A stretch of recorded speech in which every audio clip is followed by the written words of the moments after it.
Bueno, ayer los salteños tuvimos la infausta noticia del fallecimiento de Néstor Salvador Quintana, que fue ex intendente de la ciudad de Salta, periodista, también fue profesor, se dedicó mucho tiempo a la docencia.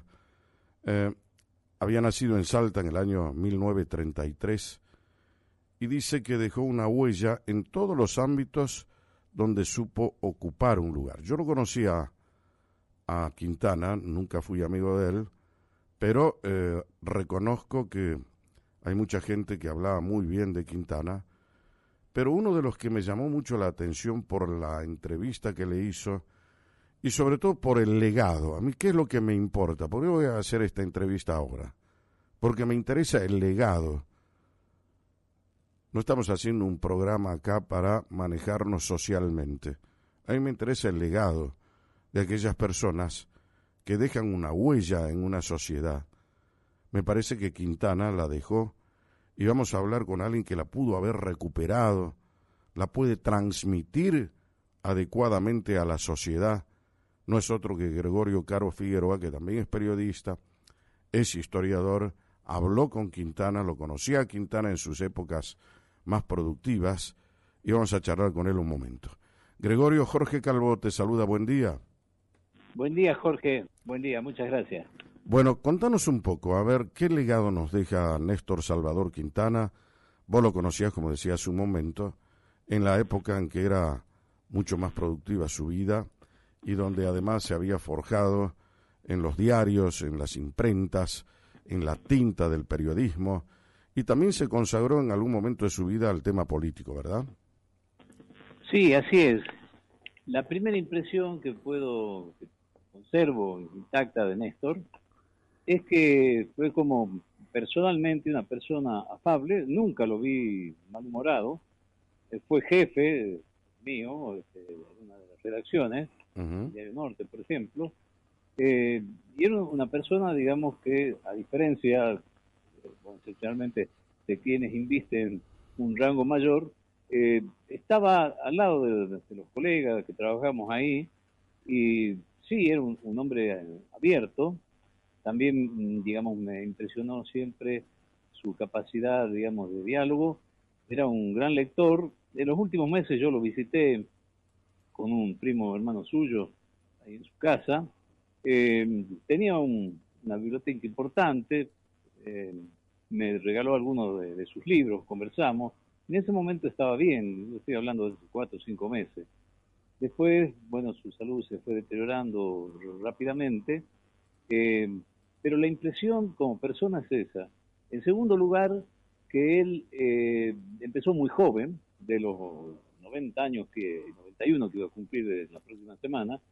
Néstor le dedicó por lo menos 75 años, y si no un poquito más, al periodismo, porque él se inició siendo estudiante en el Colegio Belgrano de Salta, escribiendo artículos en una revista Cóndor, que era de ese colegio.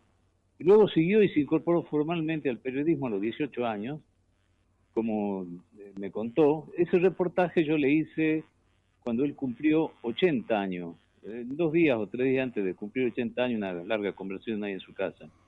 Y como digo, él tenía proyectos hacia adelante también, y pensaba publicar libros sobre algunos, digamos, publicó uno con Gustavo Llovino y otro colaborador, y Semblanzas, iba a añadir el doctor Oñatibia, con que él tuvo también muy cercano trato. También tenía la idea de hacer algo sobre mi padre, que yo tengo material, y él era una persona, a ver, que yo cuento ahí, como se inició en el diario El Intransigente. Él me contó la anécdota de su madre, que era maestra, digamos, directora de una escuela, y primaria, y está relatado ahí ese episodio. Él no fue una persona, no tenía un espíritu sectario, tenía por supuesto firmes convicciones radicales, Sí. padre, en fin, todas esas cosas, y no fue una persona, digamos, que lo he visto envuelto en conflictos, ¿no? Ajá. En conflictos nunca. Creo recordar que hace muchos años, en los años 60, hubo algún problema con una persona en Salta y mi padre.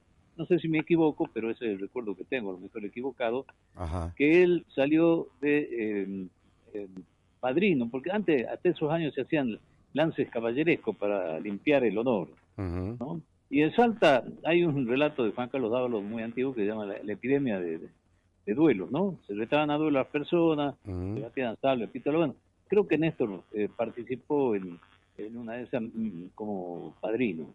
Ah, mira vos. Finalmente la sangre no llegó al río, no hubo tal duelo. Ujú. Pero era un hombre además de redacción. Pero él dice en el diálogo ese que, bueno, las redacciones aquellas eran relaciones muy distintas a las de hoy, que se parecen más a frías oficinas, donde el periodista está sentado frente a la pantalla.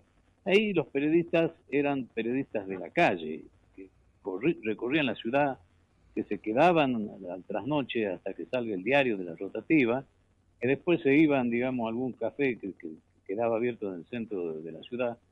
Bueno, y Quintana vivió eso y conoció mucha gente, me contó cuando de casualidad él tuvo el hotel de Rosario de la Frontera, y estaba ahí el doctor Gustavo Patrón Costa almorzando, y tuvo diálogos con él. Él conoció mucha gente, no solamente, digamos, de su partido, de la Unión Cívica Radical, sino otros hombres públicos, también personajes que venían a Salta que él entrevistaba.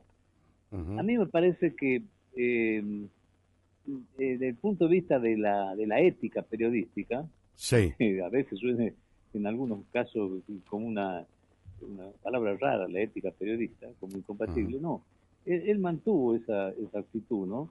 ujú, Y también lo que mencionaste vos, que él, digamos, trabajó hasta su último año en la Universidad Católica junto con Gustavo Llovino, estaba dentro de la carrera de comunicación social de ahí de la Universidad Católica, y era con justicia, a sus alumnos le llamaban maestro, ¿no? ujú, Que él era, en ese momento los periodistas no nos formábamos, no había, por lo menos en Salta, y creo que tardó mucho también en Buenos Aires, este, en crearse centros donde se estudiara periodismo. El periodismo se hacía en la calle, se hacía con la experiencia, por supuesto, la lectura. Néstor fue un hombre, yo me acuerdo, que me contó una anécdota, el año 55, 56, después de la caída del juramiento del presidente Perón, iba mi padre caminando en dirección a una casa que estaba en el centro de la ciudad. Y entonces Quintana lo intentó acercar, él creo que estaba en el Consejo de Educación y demás. Entonces dijo, doctor, lo acerco a su casa. Y mi padre le dijo algo así como que era un auto oficial, que no iba a subir un auto del gobierno ese de pacto. Solo una cosa, digamos, que en esta época son muchas rarezas. Entonces ujú, él estaba entre aquellas personas, como el doctor Oñatibia, como Bernardo Solá, como mi padre, como José María Sarabia, como Michel Torino, Carlos Sarabia, que después fue director del Intransigente, y él absorbió y tenía muchos recuerdos. Hubiera sido muy interesante que él escribiera sus memorias, ¿no? Las ujú, memorias son escasas en Salta, porque las memorias dejan, digamos, enseñanzas, dejan no solamente huellas históricas, sino también de conductas, ¿no? Ahora, las conductas, digamos, por supuesto, en algún sector, las conductas, sobre todo de quienes actúan en el campo político, dejan mucho que desear. Ahora hay la moda del ujú. pragmatismo. Quintana se mantuvo en esa actitud, y además que no es un dato tampoco menor que hace a su vida personal, Sí. que él tenía un profundo afecto a su esposa, a sus hijos. Ujú, Su esposa murió hace unos años, ¿no? Y Quintana es un aspecto, digamos, no profesional, pero sí humano, aparte de su afabilidad y su buen trato, que era un hombre muy buen mozo, como lo era su esposa, ¿no? ujú, Este, y entonces a mí me deja el recuerdo ese, siempre tuvo un buen trato, era una persona no cerrada, que facilitaba el contacto, que abría sus ujú. puertas. Yo visitaba en su casa eh, eh, con alguna frecuencia, y yo lo escuchaba o le hacía preguntas. Eh, También, esos son los recuerdos que yo tengo, no tenía ningún tipo de fanatismo. Tener convicciones firmes no quiere decir que uno sea fanático, no tenía un carácter, digamos, como puedo decir, autoritario, irascible. Eso Ujú, es lo que yo recuerdo de él y creo que es así. ujú, Personas que lo conozco, parientes, también me transmitían la misma impresión de Néstor Quintana. ujú. Él llegó a esta edad, de esta 90 años, y como digo, hace 4 meses o un poco menos que yo lo vi, él todavía tenía proyectos hacia adelante, ¿no? Ujú. Tenía vitalidad, este, y bueno, por supuesto sentía el enorme peso de haber perdido a su esposa, muy compañero en la vida, pero tenía sus hijos, también perdió uno de sus hijos a muy corta edad. Bueno, vaya un homenaje a Quintana por Sí, todo esto que está contando con detalle Gregorio Caro. Pero quiero preguntarte a vos, que también sos periodista, sí. y se lo reconoce a Quintana como el decano del periodismo acá en Salta, ¿qué habrá pensado cuando hoy nuestra profesión es una profesión agraviada, ¿no? Que los periodistas ensobrados, que nadie dice los nombres de aquellos que pueden manchar, y donde vos hiciste en reiteradas ocasiones de esta charla referencia a la ética, ¿no? ¿Qué pensaría Quintana del periodista? Porque ahora es una profesión que, vuelvo a insistir, desde el propio gobierno nacional, empezando por el presidente de la nación, denosta al periodismo, pero no con nombre y apellido. El periodismo, como si todos estuviésemos en la misma bolsa. Considero eso no solamente una terrible injusticia, sino además una ingratitud mayúscula. Porque si vamos a hablar del periodismo, el periodismo está siempre donde tiene que estar. En la época de la pandemia le rindieron homenaje a los médicos, al bombero, a la policía, y el periodista que estaba allí en todo momento, las 24 horas, nadie se acordó. Sí, Hay sí, una guerra, el periodista está informando. sí, El dólar subió, el periodista está informando. Se atenta contra la democracia, el periodista está informando. ¿Qué pensaría Quintana cuando hay estos ataques, en muchos casos brutales, injustos, contra los buenos periodistas? Porque también, como en todas partes, debe haber malos periodistas. Pero eso ocurre en toda profesión, también en la nuestra, ¿no? ¿Qué pensaría y cómo se razona frente a eso? yo creo que él tuvo una experiencia, lo marcó mucho, el hecho de siendo joven, en el año diciembre, si no me equivoco, del año 1949, se dispuso la clausura del diario El Intransigente, se confiscó el edificio, las máquinas, y se detuvo a su director, a David Michel Torino. Entonces el Intransigente empezó a salir en unas hojas mimeografiadas. Ajá. Él me contaba que bueno, la policía no podía detectar, digamos, dónde salían esas hojas mimeografiadas, porque se cambiaban de vehículo, de auto, de ciertas personas, Uh-huh. que de manera tal que eso despistaba. Él conocía al señor que guarda el mimeógrafo ese, y siempre me decía que íbamos a ir a verlo, a ver si el señor quería donar el mimeógrafo y demás. O sea, él tuvo una experiencia muy, digamos, joven Uh-huh. de la negación de la libertad de prensa.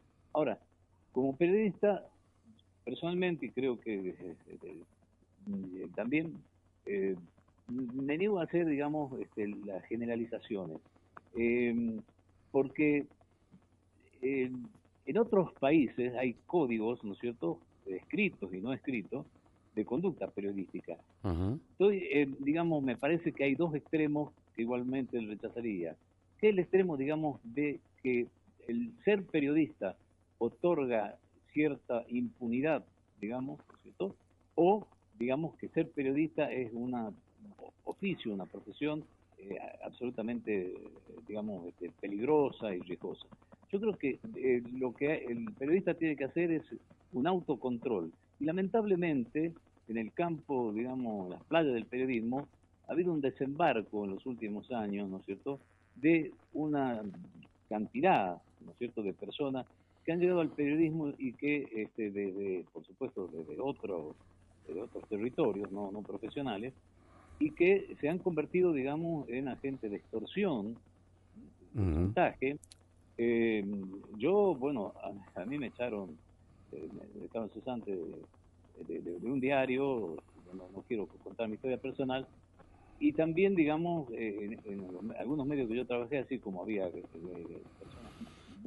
yo trabajé en el diario La Gaceta de Tucumán, en Tucumán, llegué de la mano de José Ignacio García Jámito, que era uno de los directores, el dueño del diario, propietarios, ¿no? Y después, bueno, del diario, de la familia propietaria del diario, una excelente persona, historiador también.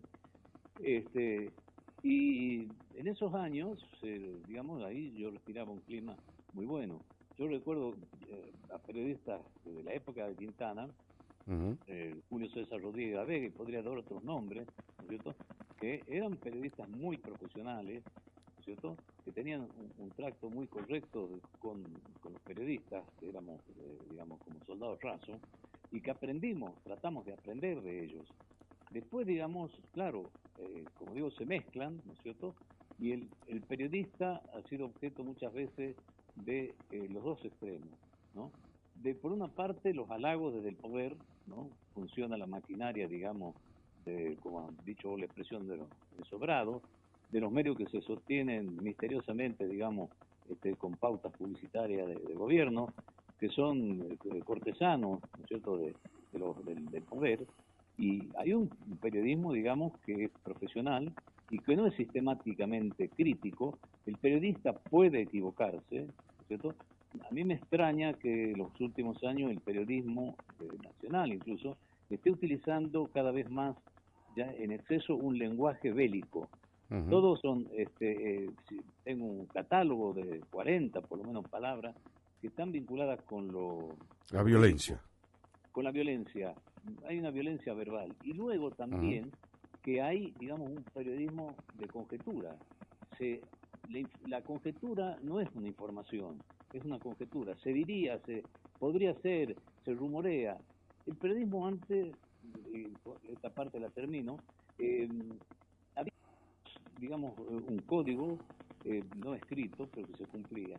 Se transcribía, ¿no es cierto?, lo que decía una persona, por ejemplo, un mensaje, un discurso, etcétera, etcétera, claro, de cierto rango, una autoridad importante, el presidente de la República, y luego estaba absolutamente, digamos, por aparte, la opinión del periodista o del medio que editorializaba sobre el tema. Ahora, el periodista se ha convertido en un censor. Yo escucho, por ejemplo, al vocero presidencial todos los días y leo los diarios de Buenos Aires todos los días, y resulta de que, digamos, hay una censura que ejerce cierto periodismo. Y dentro del periodismo, el periodista, pero las empresas, los propietarios de las empresas periodísticas, que bajan la línea, ¿no es cierto?, de acuerdo a conveniencia. Entonces, los lectores somos víctimas de esto. Ahora, bien, ahora sí terminaría con esto, que no se está teniendo en cuenta, de la manera que debe tenerse en cuenta, el fenómeno de las redes sociales. El periodismo, digamos, impreso en papel, está retrocediendo en todo el mundo y las redes sociales han crecido. El triunfo electoral de Milei ya se ha dicho, se explica, ¿no es cierto? Antes vos tenías un medio, inmediatamente el medio ese te catapultaba al poder político, como ocurrió en muchos lugares, en Salta inclusive. Ahora, digamos, esos medios impresos han perdido, digamos, el monopolio, digamos, de la opinión. Una opinión sesgada, distorsionada. Ahora son las redes sociales, los individuos, ¿no es cierto?, que han tejido esta red. Por supuesto que es una autopista donde circulan noticias falsas, todo tipo, digamos, de cuestiones muy, muy discutibles, de mala calidad. Pero es cierto que es una forma, ¿no es cierto?, de libertad de expresión, que uno puede... Claro. Bueno. Yo, por ejemplo, lo que termino con esto, lo que subí ayer de Néstor Quintana, no lo podría haber publicado en un medio local. Exacto. ¿No? Bueno. Y tu radio, por ejemplo, me llamó para hablar de esto, es una muestra de esa libertad de prensa, por lo que Quintana, digamos, no solamente la enunció, sino que la practicó en vida. Gregorio Caro Figueroa, te agradecemos mucho que hayas compartido con nosotros en la mañana de hoy tus opiniones y también el homenaje a Quintana. Gracias por tu tiempo. No, gracias, Jorge, gracias a ustedes.